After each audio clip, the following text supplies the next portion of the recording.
Hey there, beautiful souls. Today, we're diving into the world of DIY self-care and hair care. We're going to be retwisting locks and making a DIY flaxseed gel. First up, let's retwist our locks.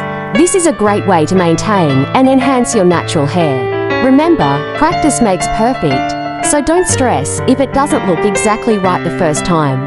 Now, onto the flaxseed gel. This DIY treatment is perfect for those with curly or kinky hair. Flaxseed gel is a natural alternative to store-bought products that can be harsh on your tresses. To make it, simply boil water and flax seeds together, mix with watercress powder optional. Strain it, and voila! A fantastic product for your hair care regimen. Remember, the key to great hair is patience and self-care.